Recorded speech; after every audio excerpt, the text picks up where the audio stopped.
అందరికీ నమస్కారం.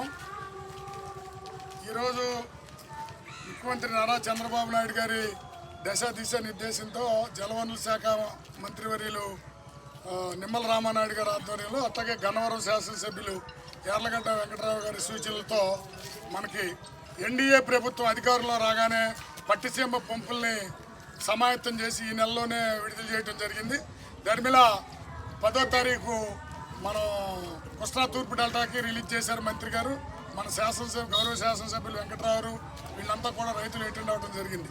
ఈరోజు ఆ నీరు మన మన గన్నవరం నియోజకవర్గం ఏలూరు కెనాల్ 38వ కిలోమీటరు వీరవల్లి ఎస్ఎల్ బ్రిడ్జ్ దగ్గరికి రావడం జరిగింది.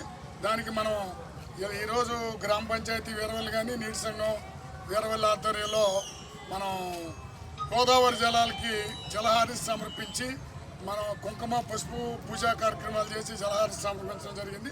ముఖ్యంగా ముఖ్యమంత్రి నారా చంద్రబాబు నాయుడు దూరదృష్టికి నిదర్శనమే పట్టిసీమ ప్రాజెక్టు.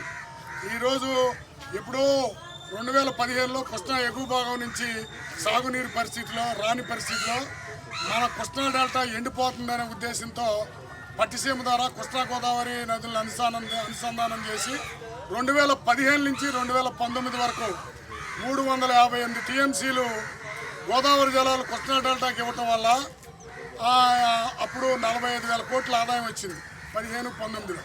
19-24లో పట్టిసీమ పంపుల్ని గాలికి వదిలేసి జగన్మోహన్ రెడ్డి కనీసం ఓవర్ ఆయిలింగ్ చేయకుండా కచ్చిగా గాలికి వదిలేయటమే కాకుండా అసమర్థ నీటి యాజమాన్యంతో మన ప్రభుత్వం అధికారంలోకి వచ్చే నాటికి అసలు నీటి యాజమాన్యం మనం ఎట్లా చేసాం గతంలో ఆగస్టు జూలైలో మ్యాక్సిమం పట్టిసీమ నీటిని వాడుకుని పైనుంచి వచ్చే నీటిని పులిచింతల్లో నీటి నిల్వ చేసుకుని పులిచింతల నీటిని నారుమళ్ళకు వదిలేవాళ్ళం. ఏంటి జూన్లో పట్టిసీమ రాకముందు.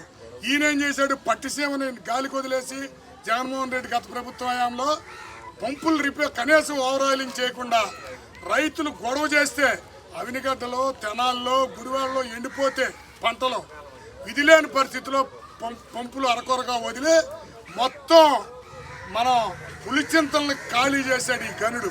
అంటే ప్రభుత్వం దిగిపోయే నాటికి, ఎన్డీఏ ప్రభుత్వం అధికారంలోకి వచ్చే నాటికి 1/2 టీఎంసీ నీళ్లు పులిచింతల్లో నిల్వ ఉన్నాయంటే గత ప్రభుత్వ అసమర్థ నీటి యాజమాన్యానికి నిదర్శనం. ఈరోజు ఏది ఏమైనా కానీ ఈరోజు పట్టిసీమ జలాలు మన గన్నవరం నియోజకవర్గం ఏలూరు కెనాల్కి వచ్చేసినాయి. ఈ ముఖ్యంగా ఈ మన చెరువులు తాగునీటికి నారుమళ్ళకి అలాగే కిందటి నెలలో వెదజల్లే పద్ధతిలో చాలామంది